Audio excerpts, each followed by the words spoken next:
so great. There is no one else like you. Est-ce qu'on peut prendre ce cœur en français?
Prenons nos Bibles, nous allons lire ce passage et tant d'autres. Est-ce que je peux avoir un lecteur, s'il vous plaît? Ma Bible a de très petites écritures. Nous lisons 1 Pierre chapitre 2, verset 9. Nous allons lire ça tous ensemble.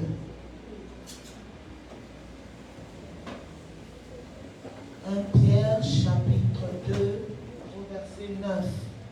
Si quelqu'un à côté de toi n'a pas de Bible, approche-toi de celui qui n'a pas de Bible et lis avec la personne. 1 Pierre chapitre 2 au verset 9.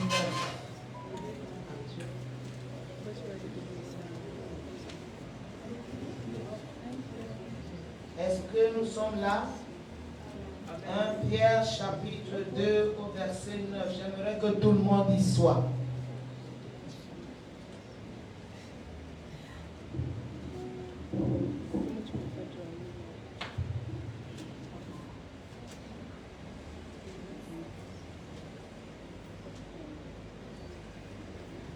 Est-ce que nous y sommes? Nous pouvons lire. 1 Pierre chapitre 2 verset 9. Nous lisons tous ensemble. 1, 2 et 3. Vous, au contraire, vous êtes une race élue, un sacerdoce royal, une nation sainte, un peuple acquis, afin que vous annonciez les vertus de celui qui vous a appelé des ténèbres à son admirable lumière. J'aimerais qu'on relise ça. Vous, au contraire, tu dis moi. Au contraire, on y va, on reprend. Moi, au contraire, je suis une race élue, un sacerdoce royal, une nation sainte, un peuple acquis, afin que j'annonce les vertus de celui qui m'a appelé des ténèbres à son admirable lumière. On va reprendre ça. Tu te parles. Ninon parle à Ninon pour que Ninon comprenne qui elle est. On reprend, signifie ce que tu dis à ta personne. On y va. 1, 2, 3, moi au contraire. On y va. Moi, au contraire, je suis une race élue, un sacerdoce royal, une nation sainte, un peuple acquis, afin que j'annonce les vertus de celui qui m'a appelé des ténèbres à son admirable lumière. Ninon, est-ce que tu as saisi ce que je t'ai dit là tout à l'heure? Je reprends pour que tu comprennes de quoi le Père parle. On y va une dernière fois. Moi, au contraire, je suis une race élue, un sacerdoce royal, une nation sainte, un peuple acquis, afin que j'annonce les vertus de celui qui m'a appelé des ténèbres à son admirable lumière. Amen. Est-ce que tu peux acclamer toi-même parce que cette parole est vie en toi. Elle est esprit et vie en toi. Elle est esprit et vie en toi.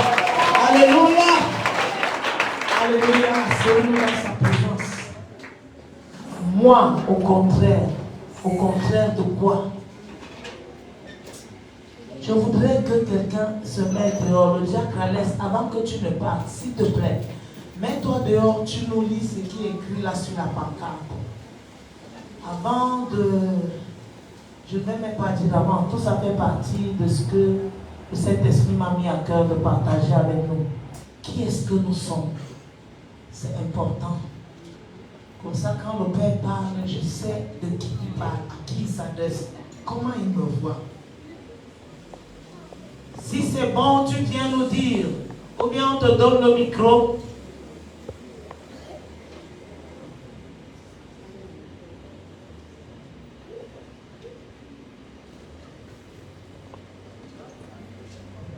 Écoutons attentivement. Parce que souvent nous entrons comme c'est au-dessus, nous ne savons pas qui nous sommes. Nous ne maîtrisons pas la vision. Ministère sans les racheter, Église et chaîne de Jacob. Maintenant, lis ça comme un prédicateur, s'il te plaît. Reprends et lis comme un prédicateur, doucement, pour que tout le monde entende. Ministère, Tu as baissé la voix. chaîne de Jacob. Avance un peu. Ministère sans les racheter, Église et chaîne de Jacob. Centre d'adoration, prière, adoration, évangélisation. Merci, reprends s'il te plaît, une dernière fois. Ministère sans les racheter, Église et chaîne de Jacob. Centre d'adoration, prière, adoration, évangélisation. Amen. Moi, au contraire de quoi? Au contraire de tout ce qu'il vient de lire. Harold, est-ce que tu peux me relire ce qu'il a lu là? Moi, au contraire de quoi? Au contraire de tout ce qu'il vient de lire. Reprends, vas-y. Ministère centre des rachetés, Église et chaîne de Jacob, centre d'adoration, prière, adoration, évangélisation. Merci. Est-ce que vous pouvez ramener le micro?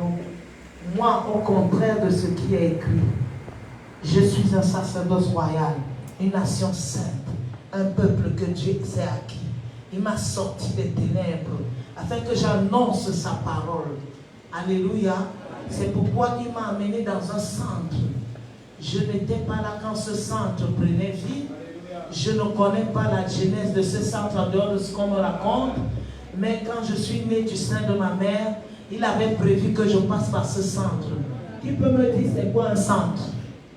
Sentons-nous libres, je suis enseignante. Moi, en tant qu'enseignante, oui. C'est une école. Oui. Merci. Alléluia. Un centre, c'est un lieu de formation. Alléluia. Quand je nais, Dieu m'appelle selon 1 Pierre chapitre 2. Moi, au contraire, je suis une race élue. Je suis un sacerdoce royal. Je suis une nation sainte. Un peuple acquis, afin que j'annonce les vertus de celui qui m'a appelé des ténèbres pour m'amener à son admirable lumière. En ce qui me concerne, son admirable lumière se trouve où? Au centre dans lequel il m'a amené.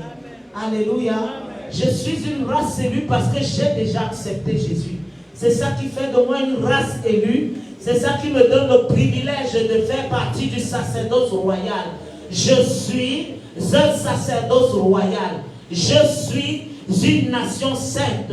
Je suis un peuple acquis que Dieu a sorti des ténèbres pour amener au centre des rachetés. Centre veut dire un lieu de formation. Mais il s'avère que ce n'est pas n'importe quelle formation. Je suis un sacerdoce royal. Comment le sacerdoce, c'est le service à Dieu. Comment le sacerdoce que je suis doit être formé? Il faut que Dieu m'amène dans un centre de formation pour que le sacerdoce royal que je suis soit formé. Et il me prend où? Des ténèbres d'où il m'a pris. Il avait prévu le CDR depuis. C'est pourquoi quand il appelait le leader, je n'étais pas là. Je ne connaissais pas le leader. Le leader ne savait pas que Dieu m'avait en pensée dans la vision qu'il lui donnait. Alléluia. Parce qu'il avait fait de moi un sacerdoce royal, un peuple acquis, une nation. Il a fait de moi une nation sainte. Il m'a sorti des ténèbres. Il a prévu que je vienne ici. Comment il a fait, je ne peux pas savoir. Il m'a amené ici afin que dans ce centre de formation, que je sois formé en tant que sacerdoce royal. En tant que sacerdoce royal. Le service royal pour l'Éternel. La prêtrise, si on peut dire ça. Il y en a qui comprennent sacerdoce comme prêtre. Il y en a qui comprennent sacerdoce comme sacrificateur. Tu es assis ici ce matin, pas parce que ta vie est supposée être simple membre de toute l'existence de ta vie. C'est pourquoi ta vie ne peut pas être la même. Hier, aujourd'hui, éternellement. C'est pourquoi Dieu vient nous interpeller. Quand il nous appelle à la repentance, il dit que nous ne marchons pas selon le modèle. Le modèle de Dieu pour moi, c'est que je suis un sacerdoce royal. Je suis une nation sainte. Je suis un peuple acquis. Pour faire quoi? Il y a une raison. Annoncer les vertus de qui? De Jésus qui m'a appelé des ténèbres à son admirable lumière. Il me conduit au CDR. On dit d'habitude CDR. CDR, c'est centre des rachetés. Dans le centre des rachetés, tu viens de lire le centre des rachetés. Et dans le centre des rachetés se trouve l'échelle de Jacob. Qui connaît à quoi sert une échelle? Qui peut me dire à quoi sert une échelle? S'il vous plaît, dites-moi. Oui, l'échelle sert à quoi? À monter. Et quand je suis monté, je fais quoi? Je fais quoi quand je suis déjà monté? Par la même échelle, je fais quoi? Nous avons l'image des anges qui montaient et qui descendaient. Il n'est pas question d'un ange. Je ne suis pas un ange. Dieu a mis les anges pour nous servir. Je suis un sacerdoce royal. Je suis une nation sainte.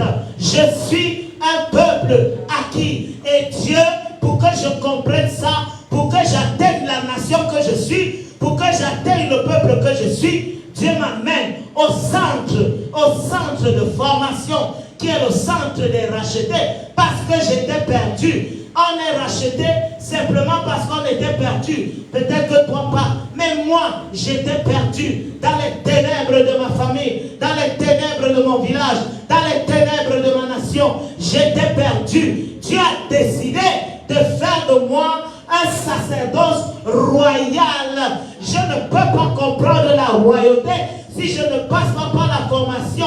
Dès qu'un roi est élu, on lui donne une formation. Dès qu'une première dame est élue, on lui donne une formation. Elle apprend comment parler. Elle apprend comment se tenir devant les gens. Elle apprend comment agir. Elle apprend comment se vêtir. Je suis un sacerdoce royal. Alors le sacerdoce que je suis, Dieu l'amène au centre de formation qui est le CDR. Et dans ce centre de formation, il dit qu'il y a une échelle. Là où je me trouve à l'échelle de Jacob. Cette fois-ci, ce n'est pas les anges qui montent, qui descendent. C'est le sacerdoce que je suis qui monte vers Dieu et qui descend pour annoncer. Si je ne prends pas vers Dieu, je ne peux pas annoncer. Comment vais-je annoncer si je n'ai pas pris de Dieu? Je suis celle qui est au centre pour que je monte et que je descende. Je monte et que je descende. J'ai l'interdiction de rester en bas. J'ai l'interdiction de demeurer en haut parce que j'ai un appel. L'appel veut que je prenne d'en haut et que je tombe. Je prenne d'en haut et que je dors. Je suis un sacerdoce royal.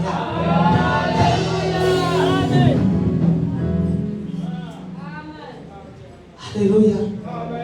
Est-ce que je t'ai aidé à comprendre qui tu es? Il a fallu que Dieu vienne dire ça m'est assez pour que moi-même qui te parle, que je comprenne qui je suis, que je comprenne de quoi est-ce qu'il est question. Il n'y a pas de hasard pour toute personne qui franchit cette porte. Dès que tu franchis cette porte, il y a un appel qui plane sur ta vie. C'est la vérité. C'est pourquoi vous voyez notre leader être souvent rigoureux envers certaines personnes. Tu dis la femme s'il m'embête. Je lui ai même fait quoi? Ce n'est pas toi qu'elle voit. Elle voit qui tu es sur ton front. La première fois qu'elle m'a vu, quand je suis arrivé dans ce ministère, il y en a qui peuvent témoigner. Qui tu es? Je suis la sœur Ninon. On m'appelait la sœur Ninon. Certains me demandaient, mais tu es seulement la sœur Ninon? C'est quoi ton ministère? C'est quoi ton appel? Je leur disais, je suis la sœur Ninon. Je refusais de dire ce dont je n'étais pas certaine. Je refusais de proclamer ce qui n'était pas correct. Parce que souvent, nous avons la prétention de penser que je suis quelque chose, alors que je ne suis pas. Un matin, le leader de ce ministère, le sacrificateur qui est fondateur de cette œuvre, sous le nom de la prophétesse Sylvie Bekale Alela, est venue ici un matin. Vous pouvez vous souvenir. Elle a dit à compter d'aujourd'hui, personne ne l'appelle plus Ninon. Vous l'appelez le docteur Ninon. J'ai vu écrit sur son front docteur Ninon. J'ai eu la confirmation parce que quand j'étais dans la présence de Dieu, Dieu ne m'a parlé que de l'enseignement de sa parole. Le docteur, ce n'est pas quelqu'un qui a un doctorat. Le docteur de la parole, ce n'est pas quelqu'un qui te dépasse. C'est le petit doigt là, celui qui garde la bonne doctrine. Alors Dieu lui a dit, elle là, c'est écrit sur son front. Docteur, elle a vu, elle a confirmé, elle a dit, elle m'a établi. Parce que quand je venais, je n'étais pas établi. Je suis obligé de vous parler de moi. Je suis un sacerdoce royal. C'est pas j'étais. Je le suis depuis que je suis né. Dieu a décidé de faire de moi un sacerdoce royal. Une nation acquise, un peuple acquis, une nation sainte. Mais je ne le savais pas. Où est-ce que j'allais l'être? J'acceptais le Seigneur, j'avais 13 ans. Aujourd'hui, j'en ai 53. Ça fait 40 ans que je suis chrétienne. Je suis allé dans des églises, mais personne n'a vu écrit sur mon front docteur Ninon. Je suis allé dans des ministères. J'ai servi de tout mon cœur le Seigneur parce que j'aimais le Seigneur. Mais personne n'a vu sur mon front docteur Ninon. Je suis allé dans des missions. J'ai fait des évangélisations. J'ai participé au groupe. Depuis que je suis jeune, je monte, je descends. Mais j'ai un appel. C'est que je suis le sacerdoce royal. Ninon, toi-même, tu ne le sais pas. Tu fais ce que les autres veulent que tu fasses. Parce que tu aimes le Seigneur. À compter d'aujourd'hui, je t'enlève de partout. Je t'amène là où je veux que tu sois. Le sacerdoce royal dont je parle. Il lui a dit, regarde son front. Il a écrit dessus, docteur Ninon. Et c'est comme ça qu'elle a lu. Et elle m'a ouvert en tant qu'enseignante de la parole. Alors quand je me tiens, je sais que Dieu me fait confiance par rapport à sa parole. Mais il y a des choses, souvent je me dis, Père, qu'est-ce qui se passe? Ça ne va pas. Il y a ci, il y a ça. Je suis comme limité. Pourquoi? Parce que j'ai réalisé que je n'avais pas compris qui j'étais. Je n'avais pas compris où je me trouvais. Je n'avais pas compris la raison pour laquelle j'étais ici. Je n'avais pas compris qu'il faut que je sois le modèle que Dieu veut que je sois. Une nation sainte. Une nation sainte. Une nation sainte. Nous demandons à Dieu de nous donner les nations. Sommes-nous nous-mêmes une nation sainte? L'objectif de Dieu est que les nations qui me donnent qu'il soit le Seigneur qui règne d'éternité en éternité dans ces nations, que son royaume soit manifesté dans ces nations. Comment le royaume de Dieu va-t-il se manifester dans ces nations si moi-même, de qui il a fait une nation sainte, je ne le suis pas? C'est-à-dire que je suis mis à part pour le sacerdoce royal. Est-ce que j'en suis consciente? Vous comprenez de quoi je parle? Je parle de ton identité, je parle de mon identité. Alors, il y a quelque chose qui se passe. C'est que quand vous lisez la Bible dans Genèse, on a toujours parlé, vous allez lire, de l'histoire de Jacob et de son frère Ésaü. Beaucoup de gens se sont toujours posé la question de savoir pourquoi est-ce que Jacob convoitait le droit d'aînesse de son frère. Pourquoi est-ce que l'histoire du droit d'aînesse ne disait rien à Ésaü? Il a méprisé son droit d'aînesse. Il a méprisé la paix de Dieu. Il a méprisé son statut. Il a méprisé sa position. Il a méprisé. Et c'est dans sa position que tout se trouvait. Tout pour Ésaü se trouvait dans la position de droit d'aînesse. Mais il ne connaissait pas la valeur. Il ne savait pas ce que ça représentait devant Dieu. Alors il a bazardé ça à un simple plat de lentilles. Vous savez pourquoi? Parce que Ésaü était toujours en train de partir. Ésaü était toujours parti à la chasse. Ésaü n'était jamais là. Quand vous lisez les Écritures, le livre de Genèse, et qu'on te donne les dates de naissance de la mort d'Abraham, tu réalises que quand Ésaü et Jacob naissent, Abraham était toujours vivant. Tu réalises que l'enfant qui restait toujours sous les tentes de sa mère, on dit chez nous sous les jupons de sa mère, quand la mère préparait, il était là, qui faisait les commissions de la maison, qui servait dans la maison, qui passait du temps dans la présence avec son grand-père. Son grand-père lui a raconté, tu me vois, moi, je ne suis pas né dans ces nations, je suis de telle nation. Alors Dieu m'a appelé, il m'a dit, sors de ta patrie, sors de la maison de ton père. Il m'a pris là-bas, il m'a amené ici, il a dit, je ferai de toi une grande nation, je rendrai ton nom grand. Il s'est mis à raconter à celui qui était présent, sous les pieds de la mère, du grand-père, sous les pieds de celui qui avait la vision, sous les pieds de celui à qui Dieu avait dit, sors de ta nation, sors de ton pays, sors de la maison, sors de ton peuple, sors de ce que tu es, sous ses pieds. Alors Jacob a entendu ce qui était la volonté de Dieu. Jacob était convaincu que c'est trop grand, ce qui appartient à son frère, mais son frère n'en est pas convaincu. Jacob a décidé que moi, je ne peux pas être ici, connaître tout ça et laisser ça se gaspiller par mon frère qui ne connaît pas, qui n'est pas au courant.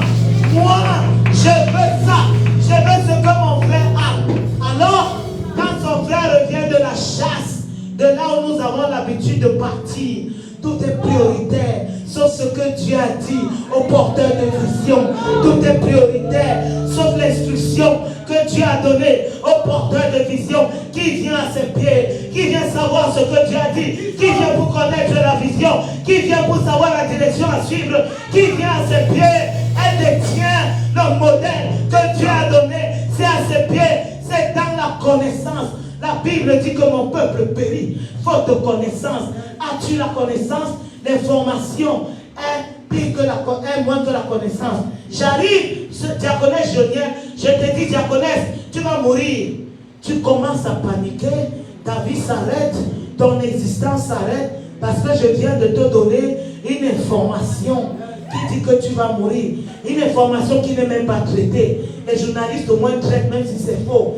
Mais la connaissance est au pied de celui qui a vécu l'expérience, de celui qui est parti prendre, de celui qui a la vision, de celui qui sait de quoi il est question.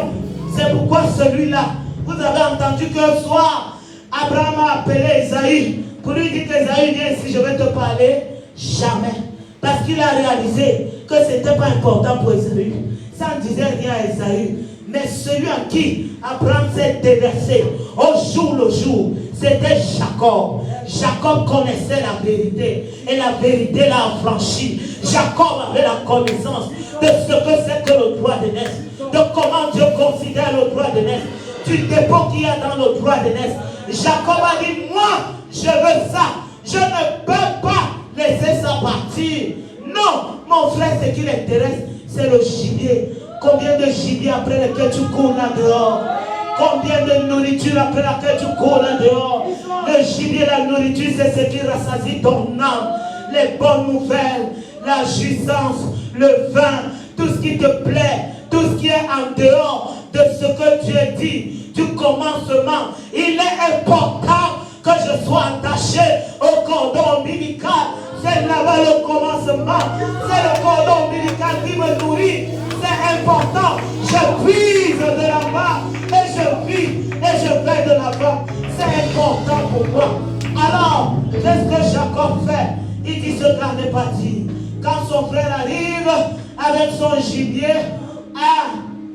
il faut qu'il dépaisse le gibier. Il faut qu'on prépare le gibier, qu'il mange. C'est trop long. Il a faim. La famine de quoi? Des choses périssables. La famine de quoi? Des choses qui attirent le regard. La famine de quoi? Des choses qui nous plaisent. La famine de quoi? Des choses qui nous attirent. Entre-temps, dans le dépôt du droit d'aînesse, se trouve la connaissance qui va affranchir Esaü de la famine. Et c'est au pied de son grand-père Jacob. C'est au pied du porteur de vision. Alors, voilà, Jacob, quand son frère arrive, son frère voit la nourriture de Jacob. Jacob a perdu l'appétit. Sa mère avait préparé des puits. Son plat de nourriture était là depuis. Pourquoi il n'a pas mangé? Vous pensez que la mère a été telle, Rebecca était tellement méchante qu'elle a servi Jacob, elle n'a pas servi Esaü.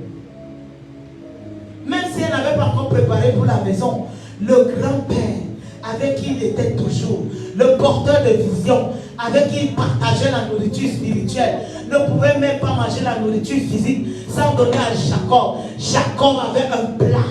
Jacob avait la réserve. Jacob avait la provision. Jacob avait ça parce qu'il était au pied du maître. Alors, qu'est-ce que Jacob fait quand son frère arrive? Son frère lui dit que j'ai faim, donne-moi à manger. Il dit, ce que le patriarche, ce que le leader, ce que le porteur de vision, qui est notre grand-père à nous deux, m'a raconté aujourd'hui là, comment Dieu a considéré ce que Dieu a fait du droit d'aînesse. Il lui a raconté que leur père était l'aîné parce que c'est leur père que Dieu avait promis. Ce n'était pas Ismaël que Dieu avait promis. Ismaël était sa semence. Ismaël était lui. Mais le droit d'aînesse revenait à son père. C'est pourquoi la vie de son père était différente. Il a dit, moi, je veux ton droit d'aînesse. Tu me donnes ton droit d'aînesse. Je te donne tout ce que tu veux comme nourriture physique. Lisez la Bible s'il vous plaît, je ne veux pas lire. C'est dans le livre de Genèse. Alors son grand frère, le manque de connaissance, l'ignorance, les informations, la méprisance de la parole de Dieu, le mépris que nous avons vis-à-vis de ce que Dieu fait quand il nous dit de faire, le mépris des instructions. Il dit, qu'est-ce que j'en ai à foutre du droit d'aînesse? Si ce n'est que ça, prends ça, donne-moi à manger, je mange. Les choses périssables. Jacob était convaincu, le droit d'aînesse n'est pas périssable. C'est parce que Jésus est l'aîné qu'il a été choisi pour mourir pour nous. Il était le fils aîné.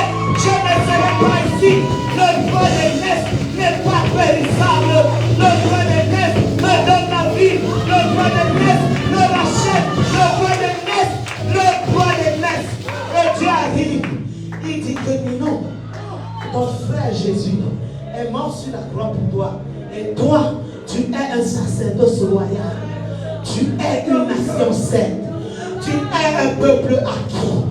Mon droit d'aînesse, je refuse à jamais de le partager avec mes manquements, avec mes problèmes, avec mes décès, avec les problèmes de famille, avec quoi que ce soit, avec tout ce que j'entends, je refuse de partager mon droit de naissance avec mon manque de finances, avec la maladie. Je refuse de partager mon droit de naissance avec la maladie, avec les mots, avec ce que j'ai. Je refuse. Je ne suis pas bête parce que je suis un sacerdoce royal, une nation sainte, un peuple acquis pour annoncer les vertus de mon grand frère Jésus qui m'a appelé des ténèbres à son admirable lumière. Alléluia. Jacob ici, ce n'est que ça. Jacob prend la nourriture, il donne à son frère Esaü. Esaü mange. L'histoire d'Esaü s'arrête. La vie d'Esaü s'arrête. La destinée d'Esaü s'arrête. Les projets d'Esaü s'arrêtent. Le nom d'Esaü s'arrête. Tout pour Esaü s'arrête. Le ministère d'Esaü s'arrête. C'est ce jour-là qu'il a donné le droit à sa mère. Quand le papa voulait bénir, il a donné le droit à sa mère. Parce qu'à partir de cet instant, Jacob a commencé à se comporter dans la maison comme le fils aîné. Il avait connaissance de ce que ça signifiait être le fils aîné. Il avait connaissance du droit de naissance. Il s'est mis à se comporter comme tel. Alors, quand le père à la fin de ses jours, il veut partir, et il dit, oh fils aîné, prépare-moi un mec comme j'aime. Attendez, en dehors de moi, qui va préparer à Moussi le mec comme il aime? En dehors de toi, qui va faire au pasteur Edgar le mec comme il aime? J'ai les ingrédients nécessaires dans mes mains, dans tout mon corps, pour agrémenter le mec comme Moussi aime. Est-ce que vous comprenez ça? Donc, la personne qui avait la capacité de préparer le mec comme le papa s'y aimait, c'est vers cette personne que tu étais venu. Il lui a dit, je mets 2 nations dans ton sein. Oh, il me dit que moi, seul comme je suis là, je suis une nation sainte. Quand il est arrivé chez Rebecca, il dit, je mets 2 nations dans ton sein. Il y a la bagarre. Parce que quand elle conçoit et que ça ne va pas dans son sein, elle repart voir Dieu, celui qui avait parlé. Parce que son beau-père, vous savez les papas, je vous en supplie, prenez souvent du temps. Qui reste à la maison avec les belles-mères? Qui reste à la maison avec le beau-père? La belle-mère avait connaissance de la vérité. Elle connaissait l'histoire d'Abraham. Alors, elle dit à son fils, que Dieu me traite à toute sa rigueur. Je porte ton péché sur moi. Elle était consciente que ce n'est pas le péché. Elle était consciente que son fils aîné ne maîtrisait pas ce que c'est que le droit de naissance. Il avait vendu ça à son petit frère. Elle était consciente que Dieu lui avait dit, il y a 2 nations dans ton sein. La plus petite sera plus grande. Elle connaît ça. Alors, quand il est question de bénir les 2 nations maintenant, vous pensez qu'elle va laisser la première nation prendre un? Elle appelle la deuxième nation. Elle dit, Jacob, avance. Va me tuer une brebis. Je vais préparer comme ton père. Parce que c'est à toi qu'a revenu le droit de naissance. Tu as la connaissance de Dieu. Tu crains Dieu. Tu fais tout ce que Dieu demande. Toutes les instructions que ton grand-père t'a données, tu les appliques à la lettre. Le portail de vision. Quand il disait à Jacob, quand Dieu vient, il dit à Jacob, va sacrifier celui que tu aimes. Jacob a vu ça où? Son grand-père Abraham lui a enseigné ce que c'est que bâtir un hôtel, ce que c'est que faire un sacrifice à l'Éternel. Elle était consciente que c'est la deuxième nation qui connaissait l'Éternel. C'est la deuxième nation qui respectait les instructions que le portail de vision donnait. C'est la deuxième nation qui faisait plaisir à Dieu. Elle lui dit, va tuer, tu apportes. Elle a préparé. Vous savez, si je prépare la chèvre, je prépare le porc épique, je prépare le lièvre, je prépare le poulet, ça va être 4 goûts différents. Vous comprenez ça? Mais cette maman a touché à la mamie. Il a été impossible au père de se rendre compte que ce n'est pas le gibier, que ce n'est que la chèvre qui est là dehors. Le temps de manger avait appétit. Il était tellement content quand il a fini de manger. Il dit, viens que je te bénisse. Il a tout donné. Imaginez un seul instant qu'il aurait tout donné à celui qui ne méritait pas, à celui qui ne respectait pas Dieu, à celui qui ne tenait pas compte de l'instruction de Dieu, à celui qui courait après les choses de ce monde, à celui qui courait après les satisfactions éphémères, à celui qui courait après les choses périssables. Mais il a tout déversé. Alors, quand Esaü arrive, son père lui dit, dommage, je refuse que les choses de la terre fassent en sorte que Dieu me dise un jour, dommage, je refuse que les satisfactions de ce monde fassent en sorte que Dieu me dise, arrête-toi, c'est bon, j'ai déjà tout donné à ton frère, j'ai déjà tout donné à ta soeur. Le gars pleure. Quand je dis que je refuse, c'est que je refuse même pour toi. Il ne sera pas ici dans ta vie. C'est pas ton cas. Au nom de Jésus, tu es un sacerdoce royal. Tu es une nation sainte. Personne ne volera ce Dieu. À partir d'aujourd'hui, c'est un nouveau commencement. Il te réhabilite dans sa vie. Tu recommences à connaître. Personne ne prendra ce qui est pour toi. Personne ne te distraira au point d'arracher ce qui est pour toi. Tu restes une nation sainte. Tu restes un sacerdoce royal. Tu restes un peuple acquis. Tu es là pour annoncer la nature. Tu vas les annoncer. Tu vas les annoncer. Tu vas les annoncer. Qu'il en soit ainsi. Au nom de Jésus. Le fils aîné pleure. Papa, tu ne peux pas avoir fait ça. Mais tu as quand même gardé quelque chose pour moi. Qu'est-ce qui fait en sorte que dans nos vies, nous nous contentons des restes? Pourquoi nous nous contentons des restes? Pourquoi nous nous contentons du tout petit peu? Alors que le gros nous était destiné. Mais c'est au pied du porteur de vision. Combien de donc prendre les destinées au pied du porteur de vision? Combien d'entre nous arrêteront de mépriser le porteur de vision? Pour Esaü, son grand-père était vieux, il n'avait rien à faire si ce n'est rester dans sa cabane. Mais pour Jacob, c'était la source. Le Père, Dieu, avait dit, si tu sors, si tu marches intègre devant ma face, si tu gardes mes voies, je rendrai ton nom grand. Et il a décidé de rendre le nom d'Abraham grand par Jacob. Jacob a compris que voici celui par qui l'affaire va continuer. Alléluia. Positionne-toi. Positionne-toi. Les anglophones disent shift. Mets-toi sur la bonne position. Positionne-toi.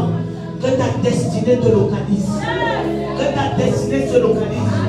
La bonne position, c'est ici, au pied du porteur de vision. Alléluia. Le frère aîné dit, papa, tu ne peux pas faire ça. Tu n'as rien gardé pour moi. Donne-moi un peu. Dis quelque chose. Fais quelque chose. C'est alors que le Père dit quelque chose. Ses ennemis ne le vaincront pas. Ils seront un grand guerrier. Vous vous plaignez de quoi? Et quand il faut qu'Esaü se marie, il va du côté de son oncle, de l'autre côté chez son oncle. C'est là-bas qu'il prend les femmes. Les femmes de chez son oncle deviennent ses femmes. Il se retrouve en train d'adorer le Dieu de l'autre côté. Mais tu ne peux pas le tester dans la guerre.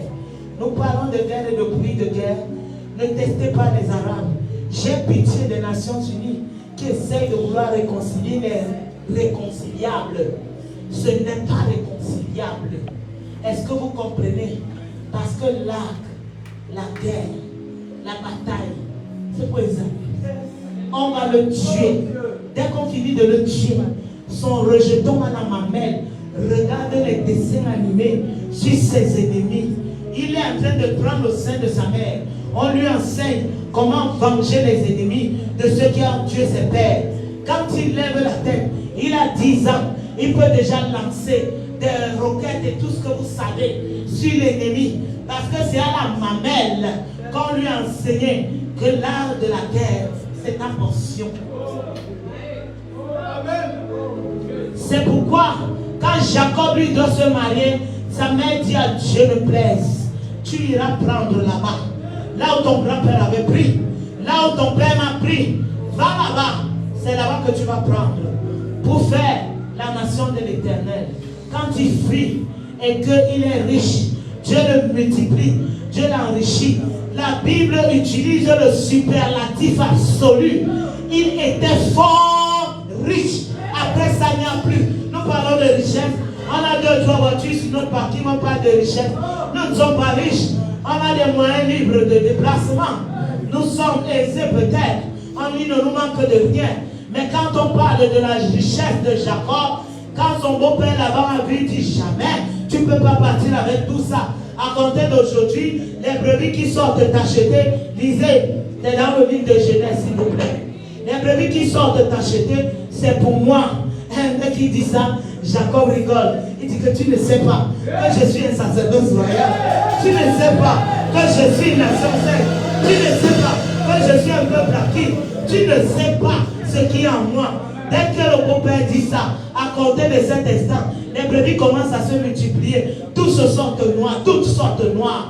Le beau-père arrive, il dit tout ce qui est noir. Je vois que toi là, je ne sais pas ce qui va pas avec toi. Tout ce qui est noir maintenant, à compter d'aujourd'hui, me revient. Jacob dit c'est un petit problème, ça va te revenir. Mais dès qu'ils finissent de tirer, toutes les brebis deviennent noires et blancs. Le beau-père revient, il dit toi, le fils de ma soeur, il y a quelque chose avec toi. Toi là. Mais il ne savait pas que c'était une alliance. Parce que Dieu avait dit à Abraham, sors de la maison de ton père. Sors de ta patrie. Sors de ce que tu es. Si tu marches avec intégrité et droiture de cœur devant ma face, moi, je rendrai ton nom grand. C'était déposé sur Jacob parce qu'Ésaü avait refusé. Alors, dès que le beau-père dit ça, Ésaü dit, ok, ni t'acheter, ni noir, on va basculer sur les rayures. Il prend les feuilles de palme, il pose sur les autres quand ça s'accouple.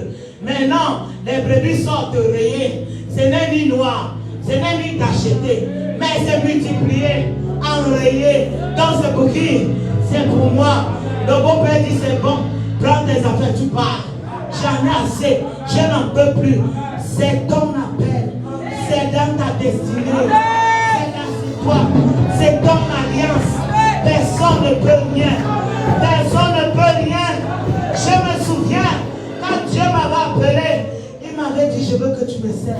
Je croyais que c'était le simple fait d'être chrétienne, de lui être fidèle. J'ai dit papa, je vais encore te servir comment?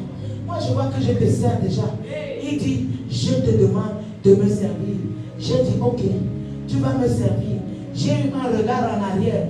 D'où je sors, c'est de la pourriture. De la famille de laquelle je sors, c'est de la pourriture.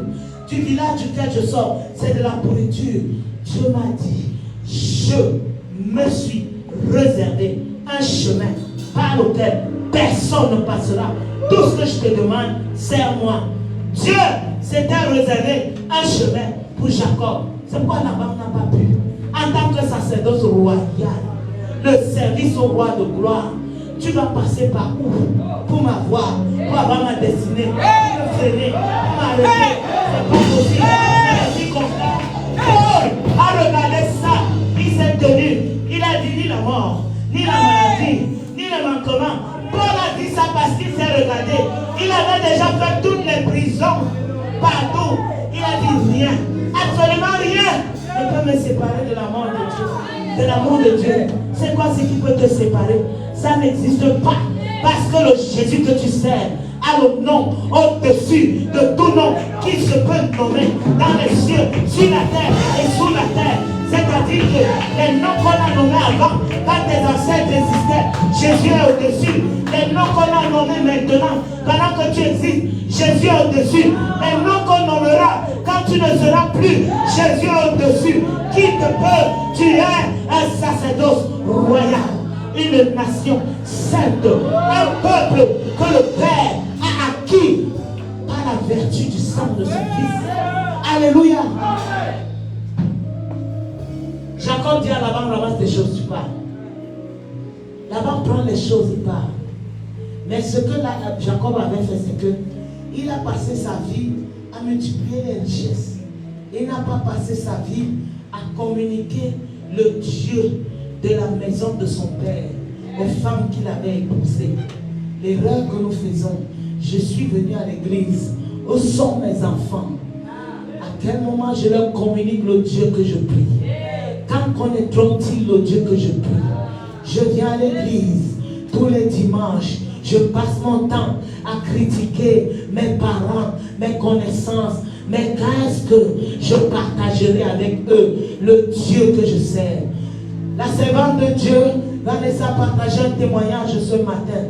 Est-ce que vous savez que si les musiciens là, que nous appelons païens, étaient partis à Franceville, avaient eu un accident et seraient morts, elles ne se seraient pas pardonné ça jusqu'aujourd'hui? Ils sont païens, ils fument du chanvre, ils chantent des obscénités, ils dansent des obscénités, mais ils sont dans le plan de Dieu. C'est pourquoi il dit, le sacerdoce royal que je suis, la nation sainte que je suis, a été appelé des ténèbres pour annoncer les vertus de celui qui m'a appelé à ceux-là que je dis qu'ils sont dans les ténèbres. Dieu tient compte d'eux.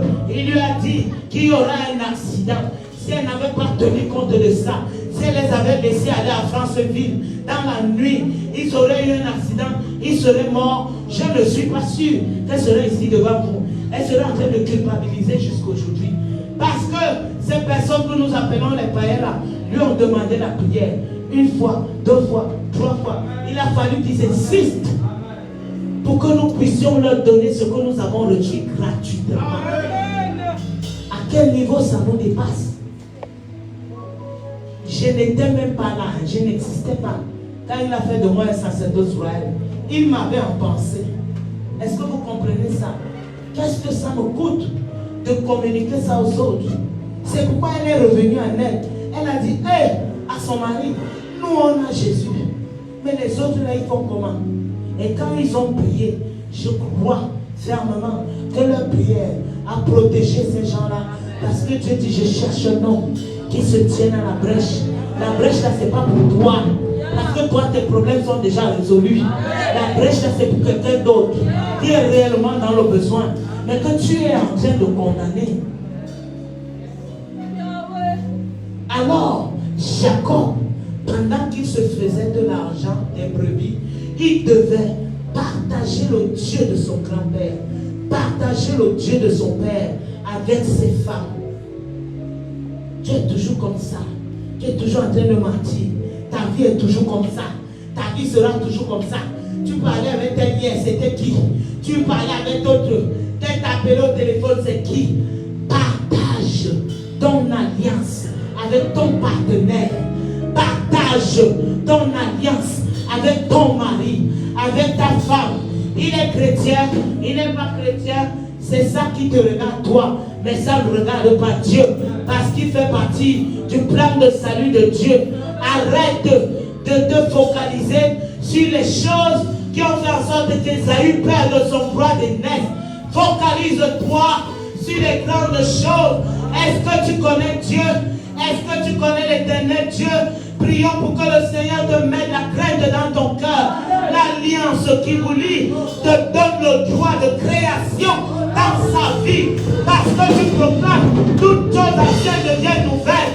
Elles changent. Perds ton autorité. Ne te laisse pas abattre. Satan vient pour te distraire. Comme il a distrait Esaü. Ressaisis-toi. Mets-toi debout. Tu es une nation sainte. Tu es un peuple acquis. Tu es un sacerdoce royal. Proclame la vie. Crée ce que tu veux dans ton partenaire, dans ta partenaire, sans le juger. C'est ce que Jacob aurait dû faire. Il ne l'a pas fait. Alors quand son beau-père lui a dit pas, il a pris toutes ses femmes. Il a pris ses enfants. Il est parti. Il avait 2 femmes parce que son beau-père même était en roublard. Un peu comme lui-même. Quand il arrive, il aime une fille. Elle s'appelle Rachel. Quand il épouse, c'est la grande soeur qu'on met sous sa couche. Il est déjà allé avec. Ce n'est pas les choses qu'on fait aujourd'hui. À l'époque, tu touches à une femme, tu l'épouses. Même dans certaines de nos traditions au village aujourd'hui. Tu la touches, tu l'enceintes, tu l'épouses. Jacob a été obligé. Il dit maintenant, le beau-père dit, tu vas encore travailler 14 ans. Parce qu'il voyait que lui-même, le beau-père prospérait. Est-ce que là où je suis, celui qui m'emploie prospère? Est-ce que là où je vis, celui qui m'emploie prospère? Est-ce que moi-même je prospère? Quel est mon témoignage? Le témoignage de Jacob était nickel. Et son beau-père voulait profiter de lui. Tu vas encore travailler 14 ans pour la grande sœur. Il a accepté. Mais comme il était déjà trop riche, le beau-père a dit pardon, pars. C'est bon. Quand il prend ses femmes, il prend ses enfants, il s'en va. Sa femme ne connaît qu'un seul Dieu, le Dieu de son père à elle. Elle n'a pas connaissance du Dieu de Jacob. Les richesses ne changent pas. Le matériel ne change pas. C'est l'esprit qui change le cœur. C'est la connaissance de Dieu qui te change. C'est la parole de Dieu qui te lave, qui te change. Est-ce que vous savez, quand je viens, je dis Géoniel, oh là là, je ne veux plus que tu portes cette robe parce que la couleur bleue a fait ci, a fait ça. J'ai parlé à Géoniel. Quand elle va sortir demain, elle est devant sa robe bleue. Elle dit, le docteur dit non. C'est quoi avec le bleu? Ah, je porte ma robe. Mais au moment où je lui parlais, elle me suivait sincèrement. Elle m'écoutait sincèrement. Mais je ne faisais que parler. Est-ce que vous comprenez? Si je prends le temps de lui indiquer la signification, de prier pour elle, celui à qui je parle va changer le cœur. Il va tourner le cœur de Géoniel comme ça. Au lieu que Géoniel commence à continuer de voir la robe bleue comme si elle peut la porter, celui qui change les vies, qui change les cœurs, à cause de ma compassion et de mon amour pour Géoniel, va venir changer son cœur. Alors, elle va arrêter de porter la robe, pas parce que j'ai dit, parce que j'ai prié en l'aimant. Arrête de dire sans prier, sans amour, sans compassion. Pose l'acte qui produit le changement. Alléluia. Jacob, sa femme ne connaissait que le Dieu de son père là-bas. Elle a pris, elle a mis sous sa couche parce qu'elle s'est dit, je vais dans une nation étrangère. Je ne connais pas où je pars. Depuis que je suis né, le Dieu qui m'a protégé, c'est ce qu'on soulève là. C'est ce qu'on attrape. Elle a mis sous la couche, elle est partie. Le papa se rend compte que ces dieux ont disparu. Le gars, si avec la puissance qu'il a, il a eu le courage de voler mes dieux. Je vais lui prendre tout ce qu'il a. Il le suit. Il lui dit, tu as volé mes dieux. Jacob est outré avec le Dieu puissant que j'ai. Sacerdoce royale que je suis. Nation sainte que je suis. Peuple acquis que je suis. Toi, tu me dis que j'ai ramassé un morceau de bois. Qu'est-ce que le morceau de bois peut me faire? Allez, à Dieu le Père. Alors, dans sa colère et dans son état vrai, Jacob proclame une parole. Il dit, celui sous qui tu vas trouver tes dieux meurt. Il ne savait pas. Parce qu'il n'avait pas appris à sa femme. Parce qu'il n'avait pas prié avec sa femme. Parce qu'il n'avait pas enseigné à sa femme les rituels de son hôtel à lui. Est-ce que vous comprenez ça? Alors, quand le beau-père soulève, il trouve ça sous sa propre fille. Et dit, voilà, c'est la femme que Jacob aimait. Ce que Dieu te demande de laisser, c'est ce que tu aimes. Dieu ne viendra jamais te dire d'abandonner l'habitude que tu n'aimes pas. Dieu ne viendra jamais te dire de laisser ce que tu n'aimes pas faire. C'est ce qui est attaché à ton cœur. C'est pourquoi quand il était venu, il avait dit à Abraham, son grand-père, Jacob n'est pas demeuré là, même comme il a pleuré sa femme tout son temps. Il a compris que Dieu avait dit à son grand-père, donne-moi le fils que tu aimes. Isaac, celui-là que tu aimes. Parce que donne-moi ton aîné. Le père, s'il pouvait prendre Ismaël, il sacrifiait. Dieu dit, on se connaît. Donne-moi celui-là que tu aimes. La femme que Jacob aimait, il vient de la passer sous l'autel de sacrifice. Parce qu'elle a profané le Dieu qui est le véritable. Désolé, on va lire toute la Bible. Nous n'entendrons pas qu'il a imploré Dieu encore pour sa femme. Nous n'entendrons pas qu'il a dit à Dieu de changer. Il était conscient que ce que sa femme venait de faire, c'est de là que Dieu avait sorti son grand-père. C'est de là que Dieu avait sorti son père. C'est de là que Dieu avait sorti sa mère. Les choses, il ne pouvait rien. Ce qu'il avait déjà déclaré est arrivé. sa femme Rachel est morte. Il a continué. Là où je veux arriver et m'arrêter, c'est que quand Jacob entend sur la route que son frère, sa femme était encore vivante, elle n'était pas encore morte. Parce qu'on pouvait dire qu'il était affaibli. Non, elle lisait la Bible, elle était encore vivante. Quand il entend que son frère Esaü vient à sa rencontre, parce que c'est quand la mort te surprend que tu réalises que, donc c'est ça que j'ai perdu. Ce que j'ai perdu, c'est ça que Dieu lui a donné. C'est-à-dire qu'il vient pour la rancune de l'histoire du droit d'aînesse. Il oublie qu'il avait mangé en retour les lentilles, le plat de lentilles. Il revient parce qu'il réalise qu'au fait, j'ai tout perdu. J'ai perdu mon droit d'aînesse, j'ai perdu ma bénédiction, j'ai tout perdu. En fait, je suis perdu. Son père et sa mère ne voulaient pas qu'il aille prendre les filles chez les Ismaélites. C'est là-bas que lui est parti à mariage. Parce qu'il était révolté sous prétexte qu'il a tout perdu. Mais c'est toi-même qui as donné. J'ai le regret de t'annoncer que tout ce que tu choisis à la place de Dieu en priorité dans ta vie, c'est toi-même qui fais le choix. Et il nous arrive d'assumer nos choix.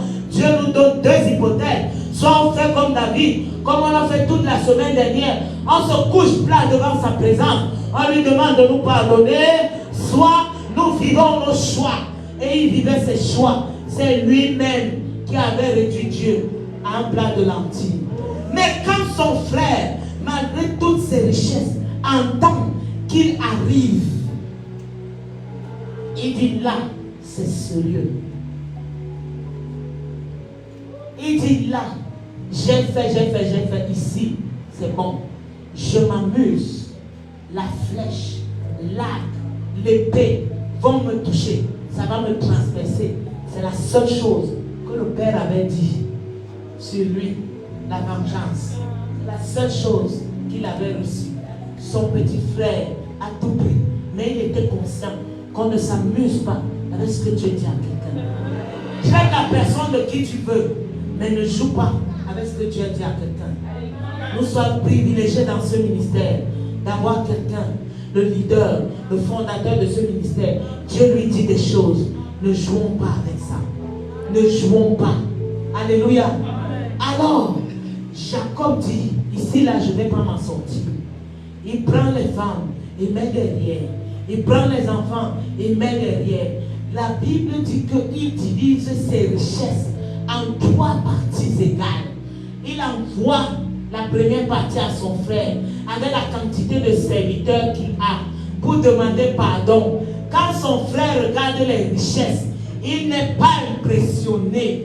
Il doit se venger de ce que son frère lui a fait. Quand nous chassons les démons, nous chassons les esprits. Vous croyez que parce que Satan aime nos visages, il va nous pardonner? Il nous attend à un coin pour nous achever. Alors dès que nous ouvrons la porte et que nous choisissons l'autre côté, il t'attend à bras ouverts pour t'achever. C'est pourquoi la Bible dit que quand Satan vient, il vient pour te tuer, pour t'égorger, pour te détruire. Parce que tout ce que tu dis de ta bouche, ce que tu lis ici, c'est lié au ciel et c'est fait. Nous lui empêchons d'agir. Il nous attend. Alors ne partons pas de l'autre côté. Jacob a compris que la seule chose que j'ai à faire, c'est m'humilier. Sachons nous humilier. Aussi grand que nous pensons que nous sommes, dans nos têtes, dans nos cœurs, dans tout ça. Je ne connais pas quelle grandeur nous avons qui dépasse la grandeur que Dieu nous donne. Parce qu'il nous appelle un sacerdoce royal. Moi, je suis appelé pour servir le roi de gloire. Je ne vois pas ce qui dépasse ça. Descendons. Humilions-nous parce que nous ne sommes rien. Jacob a envoyé les richesses. Quand son frère a vu les richesses, il a considéré les richesses. Mais ça ne l'a pas impressionné. Il voulait voir Jacob. Le fait que quand il arrive devant Jacob, il a vu les serviteurs, il a vu tout ça, ça ne l'a pas touché. Mais quand il a vu, malgré sa méchanceté, son frère venir vers lui à genoux, en tirant le pied, il n'y a pas le goudron là-bas. Dans le désert, il n'y a pas le goudron. Il y a le sable, un sable que le soleil a touché, qui chauffe. Vous savez ce que c'est que les grains de sable quand ça chauffe.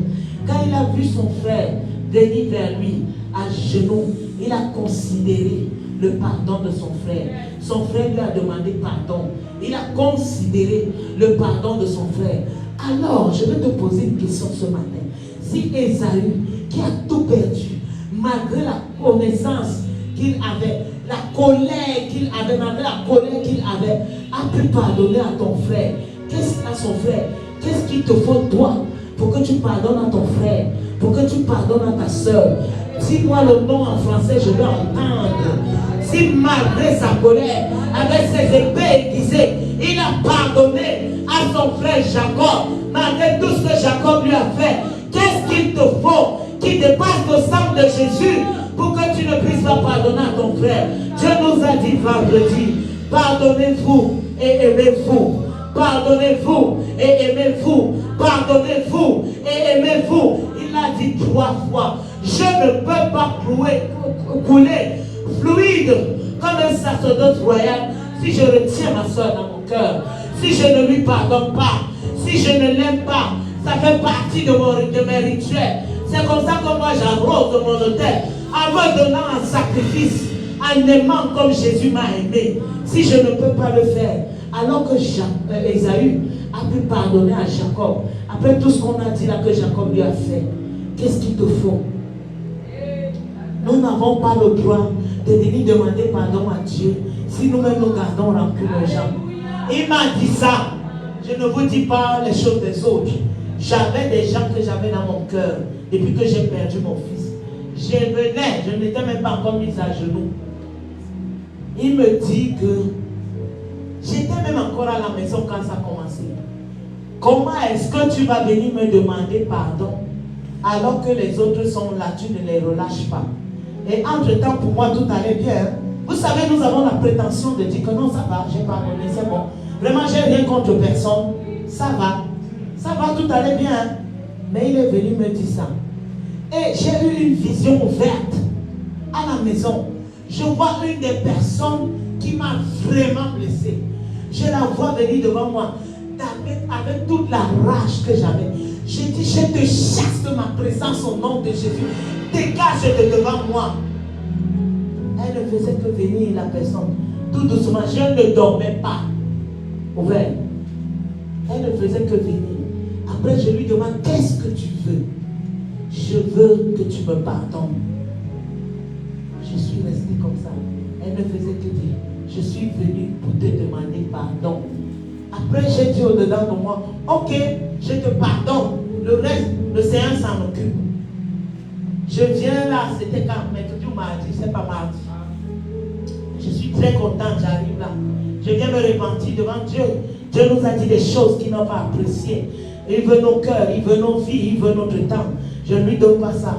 J'étais à genoux derrière où la jolie maman est assise là derrière. Il me dit que tu dis que tu pardonnes à quelqu'un. Ça, c'est mes conversations avec le Saint-Esprit. Et tu dis à la personne, je te pardonne. Le reste, le Seigneur s'en occupe. C'est toi qui dictes au Seigneur ce qu'il doit faire. Est-ce que c'est à moi de dicter à Dieu ce que Dieu va faire? Si j'ai réellement pardonné, que je pardonne et que je me taise. Je réalise que mon pardon que j'ai donné là n'était pas réel. Je recommence à demander pardon maintenant à la personne qui a dit pardon, qui a demandé pardon à Dieu. Quand je sors de là, je me sens légère. Je me sens bien. Vous pouvez demander à notre leader, j'étais allé la voir pour lui dire que j'ai déjà des douleurs physiques. Parce que comme je gardais tout là-dedans, je ressentais des douleurs physiques. Le malheur avec la rancune, c'est ça. C'est que c'est toi qui gardes rancune aux gens et c'est toi qui meurs.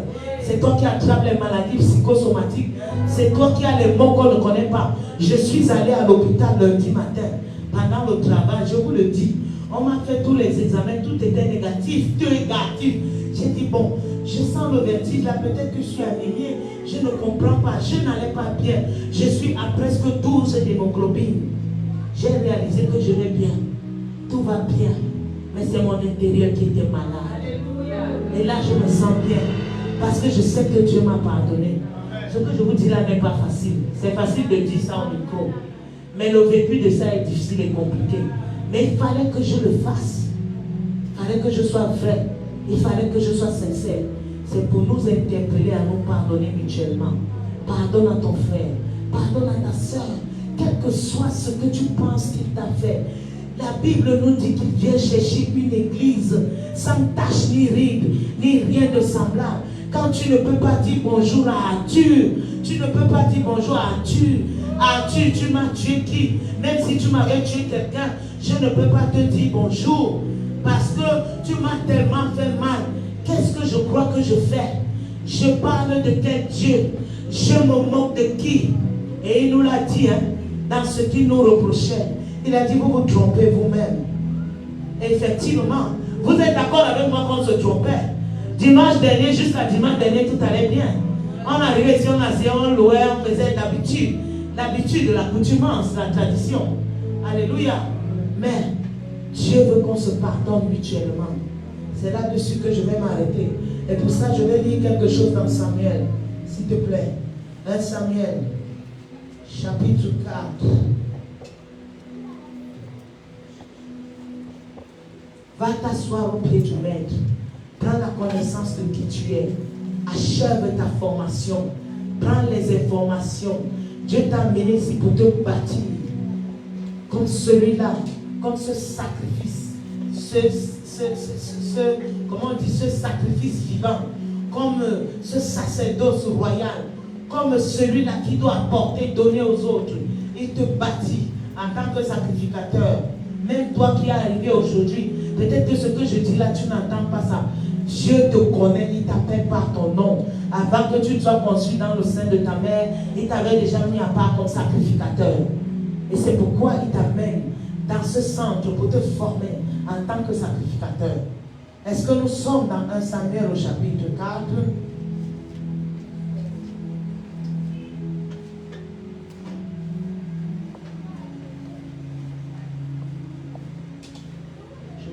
Ils ont transporté l'arche.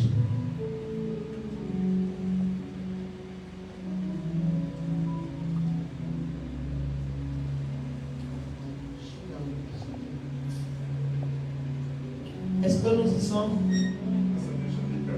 1 Samuel chapitre 4. Attends, je te donne. J'étais ailleurs. Je cherchais ce que je veux.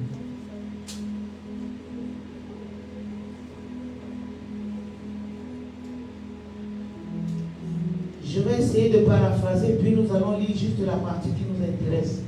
Ça, c'est l'histoire de Samuel. Lisez tout le livre d'1 Samuel et le livre de 2 Samuel. Samuel qui est né parce que la parole de l'Éternel se faisait rare. Parce que le sacrificateur Élie était vieillissant. Mais les fils, lisons, ça nous concerne. Oui, lisons à partir du verset 1, s'il vous plaît. Ça, c'est quand Dieu décide maintenant de venir punir les fils d'Élie, parce qu'il en avait parlé à Élie, et il a dit à Élie que Élie a préféré ses fils à lui. C'est depuis le chapitre 3. Comme c'est long, je voudrais qu'on lise le 4, où il dit à Samuel, je viens accomplir tout ce que j'ai dit contre Élie. Lisons le chapitre 4. S'il vous plaît, lisez le chapitre 3 à la maison, c'est important. 1 Samuel chapitre 4, à partir du verset 1. La parole de Samuel s'adressait à tout Israël. Israël sortit à la rencontre des Philistins. Merci. Il y a quelque chose que je veux relever ici. D'habitude, ainsi parle l'Éternel. J'en ai parlé vendredi. D'habitude, c'est l'Éternel qui parle. Nous sommes un ministère prophétique. Beaucoup de gens prophétisent. Mais il y a un seul fondateur de ce ministère. Dieu que nous servons, c'est un Dieu d'ordre. La Bible nous dit ici que la parole de Samuel s'adressa à tout Israël. Est-ce que la Bible a dit la parole de l'Éternel? Relisons, baissons nos têtes s'il vous plaît, relisons. C'est la parole de Samuel qui s'adressait à tout Israël. La parole du leader à qui Dieu a donné la vision doit pouvoir s'adresser à tout le CDR. Et le CDR doit être capable de suivre. Alléluia. C'est très important. On y va. Donc je reprends. La parole de Samuel s'adressait à tout Israël. Israël sortit à la rencontre des Philistins pour combattre. Ils campèrent près de l'Élézer et les Philistins étaient campés à Aphek. Verset 2. Les Philistins se rangèrent en bataille contre Israël et le combat s'engagea. Israël fut battu par les Philistins qui tuèrent sur le champ de bataille environ 4000 hommes. Verset 3. Le peuple rentra au camp et les anciens d'Israël dirent: pourquoi l'Éternel nous a-t-il laissé battre aujourd'hui par les Philistins? Allons chercher à Silo l'arche de l'alliance de l'Éternel. Qu'elle vienne au milieu de nous et qu'elle nous délivre de la main de nos ennemis. Le peuple envoya à Silo, d'où l'on apporta l'arche de l'alliance de l'Éternel des armées, qui siège entre les chérubins. Les deux fils d'Élie, Ophni et Phiné, étaient là, avec l'arche de l'alliance de Dieu. Verset 5. Lorsque l'arche de l'alliance de l'Éternel entra dans le camp, tout Israël poussa de grands cris de joie, et la terre en fut ébranlée. Le retentissement de ces cris fut entendu des Philistins, et ils dirent: que signifient ces grands cris qui retentissent dans le camp des Hébreux? Ils apprirent que l'arche de l'Éternel était arrivée au camp. Les Philistins eurent peur, parce qu'ils crurent que Dieu était venu dans le camp. Crurent. Malheur à nous, dirent-ils, car il n'en est pas été ainsi jusqu'à présent. Malheur à nous, qui nous délivrera de la main de ces dieux puissants? Ce sont ces dieux qui ont frappé les Égyptiens de toutes sortes de plaies dans le désert. Verset 9. Fortifiez-vous. Fortifiez-vous et soyez des hommes, Philistins, de peur que vous ne soyez asservis aux Hébreux, comme ils vous ont été asservis. Soyez des hommes et combattez. Verset 10. Les Philistins livrèrent bataille, et Israël fut battu. Chacun s'enfuit dans sa tente. La défaite fut très grande, et il tomba d'Israël 30 000 hommes de pied. Verset 11. L'arche de Dieu fut prise, et les deux fils d'Élie, Ophni et Phiné, moururent. Verset 12. Un homme de Benjamin accourut des champs de bataille et vint à Silo le même jour, des vêtements déchirés et la tête couverte de terre. Lorsqu'il arriva, Élie était dans la tente, assis sur un siège près du chemin, car son cœur était inquiet pour l'arche de Dieu. Car son cœur était inquiet pour l'arche de Dieu. Car son cœur était inquiet pour l'arche de Dieu. À son entrée dans la ville, cet homme donna la nouvelle, et toute la ville poussa des cris. Élie, entendant ces cris, dit: que signifie ce tumulte? Et aussitôt, l'homme vint apporter la nouvelle à Élie. Or, Élie était âgé de 98 ans. Il avait les yeux fixes et ne pouvait plus voir. L'homme dit à Élie: j'arrive du champ de bataille, et c'est du champ de bataille que je me suis enfui. Aujourd'hui, Élie dit: que s'est-il passé, mon fils?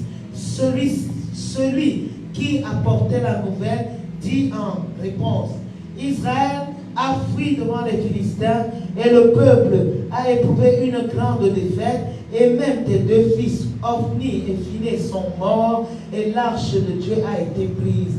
À peine eut-il fait mention de l'arche de Dieu qu'Élie tomba de son siège à la renverse, à côté de la porte, puis la nuque et mourut, car c'était un homme vieux et dans 40 ans. Sa belle-fille, femme de Phiné, était enceinte et sur le point d'accoucher. Lorsqu'elle entendit la nouvelle de la prise de l'arche de Dieu, de la mort de son beau-père et de celle de son mari, elle se courba et accoucha, car les douleurs la surprirent. Comme elle allait mourir, les femmes qui étaient auprès d'elle lui dirent: ne crains point, car tu as enfanté un fils.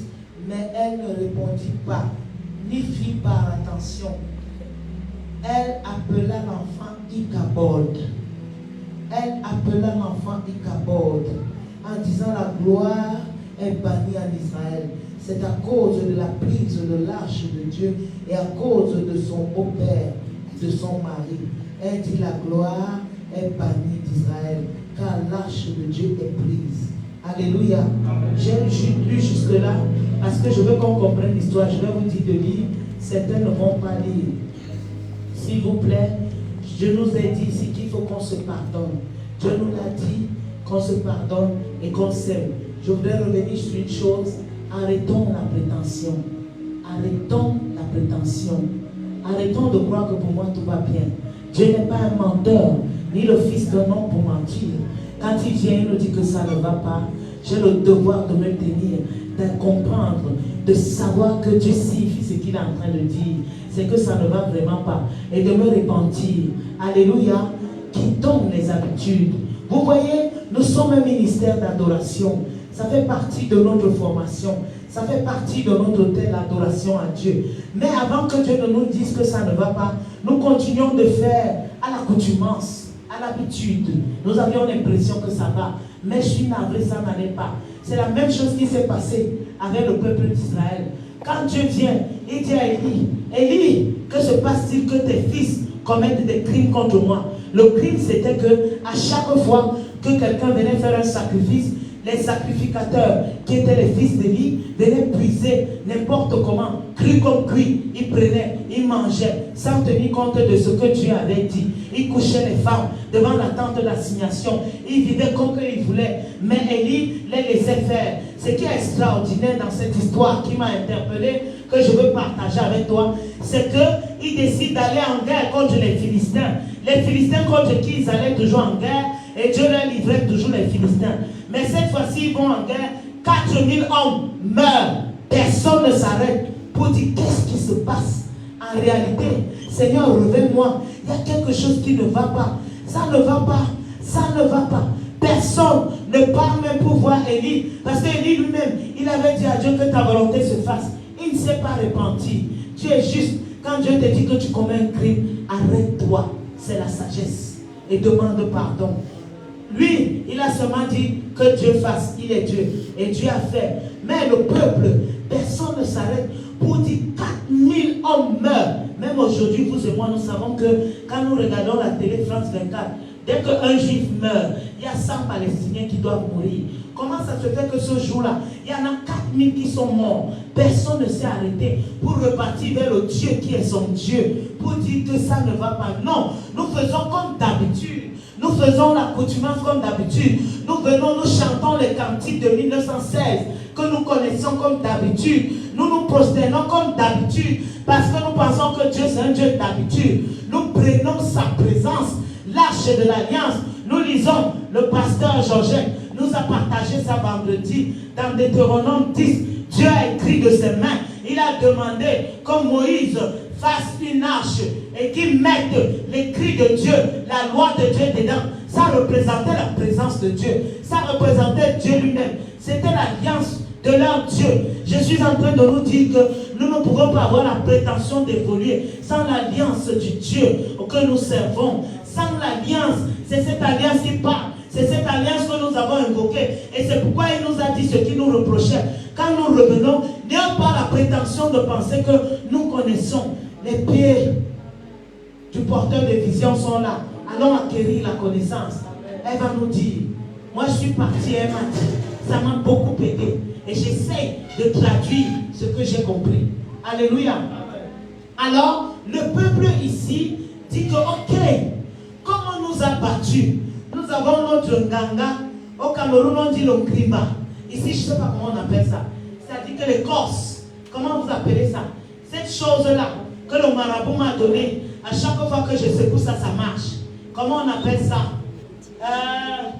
Donnez-moi un nom. Mon fétiche, voilà.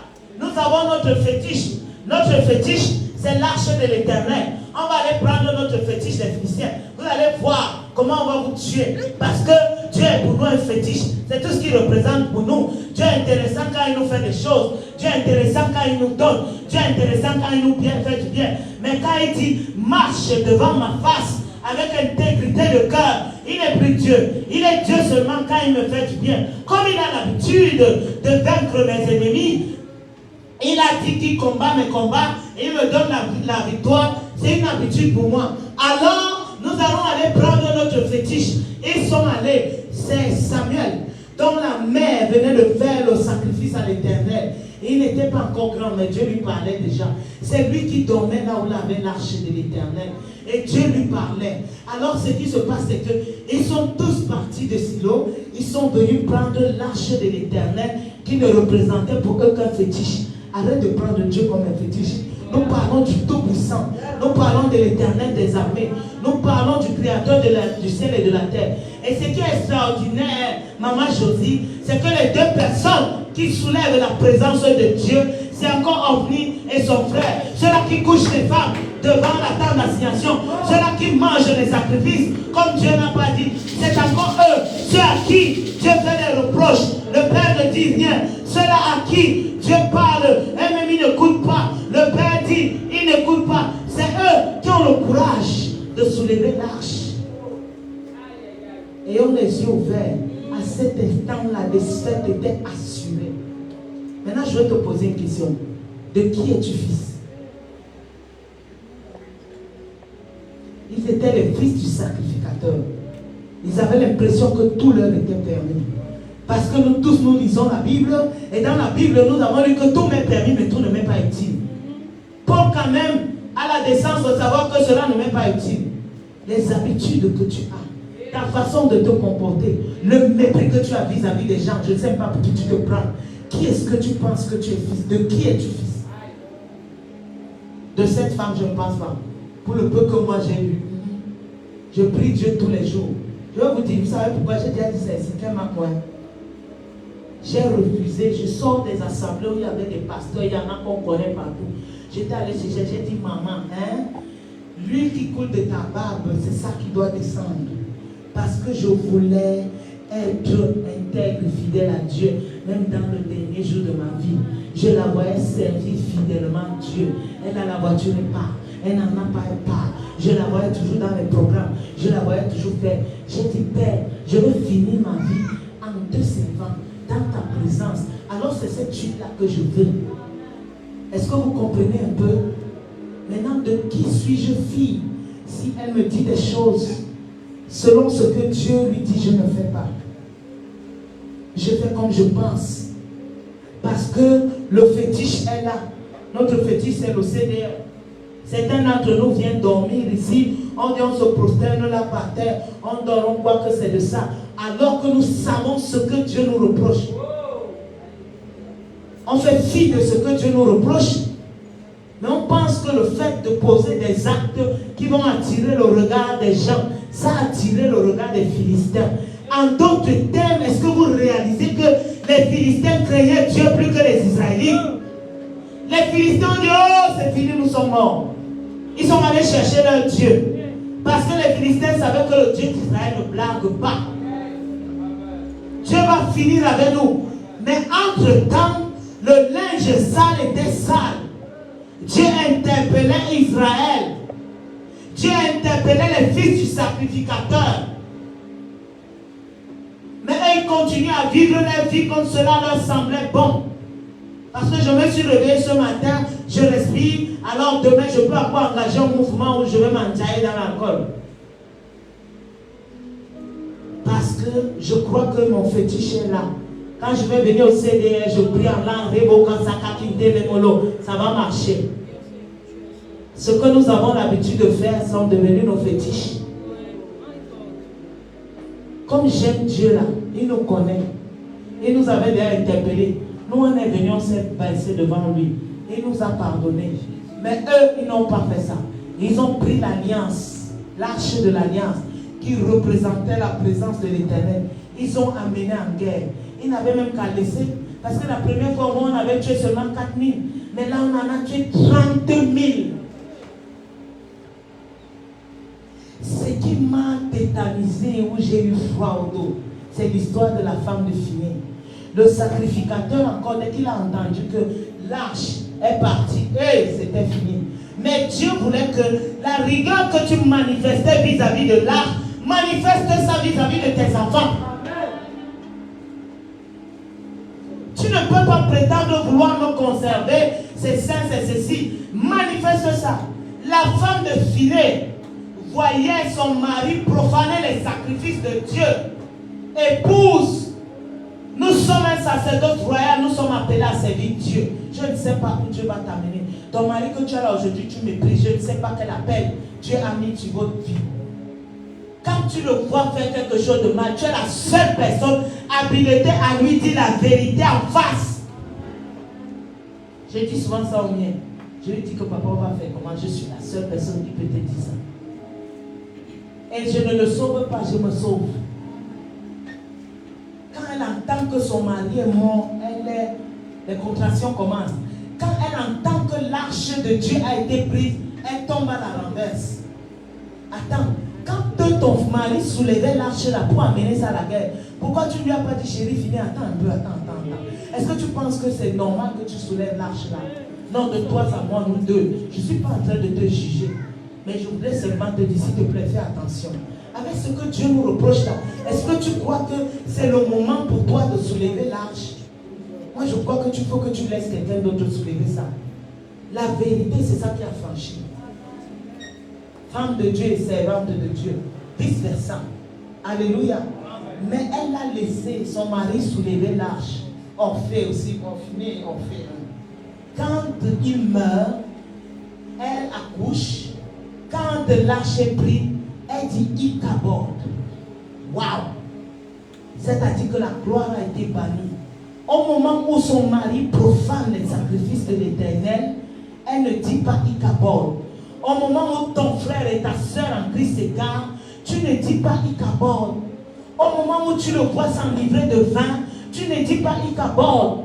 Au moment où il te conduit dans les bêtises, tu ne dis pas Ichabod. Au moment où tu le vois faire ce que Dieu ne veut pas qu'il fasse, tu n'entraînes plus de là-dedans, tu ne lui dis pas Ichabod. C'est quand ton fétiche qui te sauve, même dans tes bêtises, est pris, que tu dis Ichabod. Tu mens à qui? Arrêtons de nous tromper nous-mêmes. Arrêtons de nous mentir à nous-mêmes. Pardonnons-nous, disons-nous la vérité. Je suis le gardien de mon frère. Disons-nous la vérité. Alléluia. Tu dis que la gloire a été bannie. Parce que tout ce qui t'intéressait, c'était la gloire, maman. Tout ce qui nous plaît, c'est la gloire. Le fait qu'il nous ait mis à part, le fait qu'on parle du Seigneur, le fait qu'on parle de nous, tout ce que Dieu fait pour nous. Et parce que ce qui est extraordinaire, c'est que nous avons des témoignages ici, pendant que Dieu nous reproche des choses, en même temps il fait des bonnes choses pour nous. Plein, nous avons des témoignages. Est-ce que c'est faux, docteur Lauriane? En même temps il nous fait du bien. Alors tout ce qui nous intéresse, c'est la gloire. C'est ce qui nous fait combien. Mais qu'est-ce que je fais de ce qu'il dit? C'est à partir de ce qu'il dit que la gloire se manifeste. Tu dis que la gloire est partie parce que ton fétiche est parti. Ne prenons pas Dieu comme notre fétiche. Alléluia. Mettons-nous debout sur nos pieds, nous allons prier. Chacun pour sa part. Père, je refuse que tu sois un fétiche pour moi. Père, je ne te prendrai pas comme un fétiche. Je refuse de m'accoutumer à ta présence. Je refuse de te prendre comme un acquis. Je veux valoriser ta parole. Il nous a dit ici vendredi, parce que je vous ai pardonné, ne méprisez plus aucune parole de prophétie. À chaque fois qu'il nous parle, il a commencé à nous parler, si nous avons méprisé, il est allé prendre une soeur en Christ d'un bar, elle est sortie du bar dimanche, elle est venue ici, dimanche matin, elle est assise, elle prophétisait. Quand Dieu disait, je veux vos cœurs, je veux vos cœurs, on s'est dit que comme elle vient du bar, elle ne sait pas de quoi elle parle. Arrêtons s'il vous plaît. Ce qu'elle est devenue, on ne sait même pas parce que ça nous dit rien en fait. Nous sommes champions par nous-mêmes. Arrêtons de prendre notre Dieu pour acquis. C'est notre Père, mais ce n'est pas un Père humain. Alléluia. Élevons nos voix et parlons à Dieu. Que chacun parle pour sa part. Moi, je ne vais pas prier pour toi.